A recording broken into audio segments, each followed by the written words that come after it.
If you turn on the air conditioning and only hot air comes out, don't immediately blame the compressor. Many people waste money replacing it when the real problem could be a fuse, a relay, a pressure sensor, or even a cooling fan that isn't working.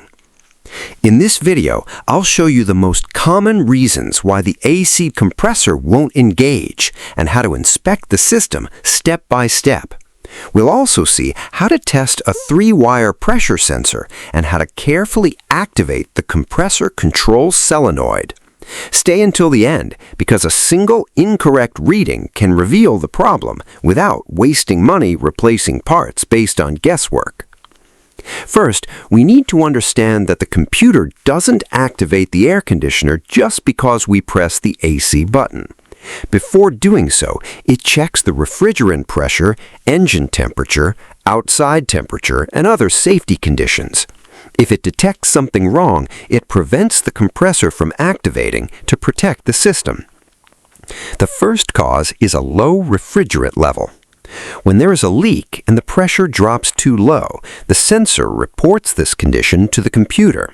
The computer then prevents the compressor from activating because operating it without enough refrigerant and lubrication could damage it.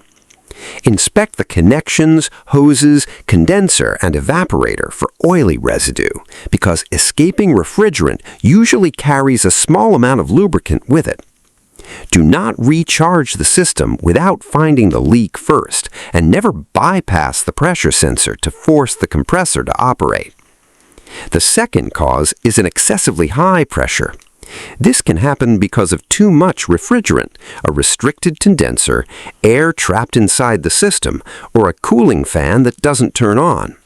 In some vehicles, the compressor activates for a few seconds and then shuts off. Make sure the cooling fans operate when the AC is requested and that the condenser isn't covered with dirt, leaves, or debris. The third cause is a blown fuse or a faulty relay. Check the diagram on the fuse box cover and identify the fuses related to the air conditioning system, compressor clutch, and cooling fans. Test each fuse on both sides using a multimeter or test light. Just because a fuse looks good doesn't guarantee that power is reaching it. You can also temporarily swap the relay with another identical relay for testing. If the compressor begins working, you may have found the problem.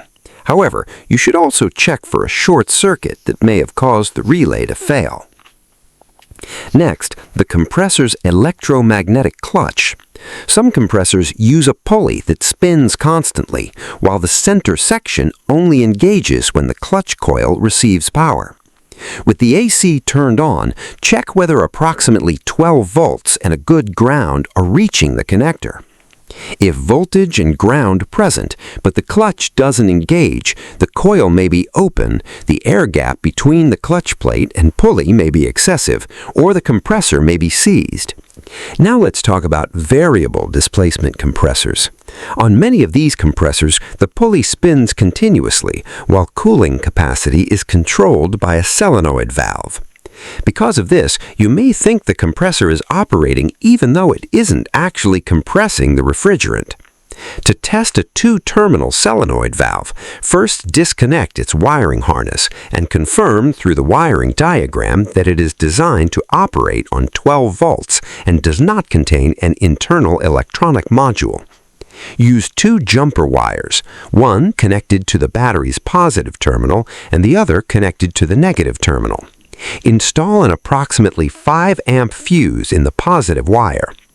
Apply power only for 2 or 3 seconds. On some valves, you may hear or feel a small click. If the valve has an internal diode, you must follow the polarity specified by the manufacturer. Never apply power while the computer connector is still plugged in, because voltage could feed back into the circuit and damage the module. Do not keep the valve powered directly to operate the AC system. This is only a brief test. Remember that many control valves operate using a pulsed signal known as PWM. Hearing a click doesn't guarantee that the valve is properly regulating the compressor. However, if the valve is open, shorted, or completely stuck, you'll already have an important clue. Now let's inspect the 3-wire pressure sensor. It normally has a 5-volt reference, a ground, and a signal wire. With the ignition on, set the multimeter to DC voltage. Between the reference wire and ground, you should find approximately 4.8 to 5.2 volts. Next, test the signal wire.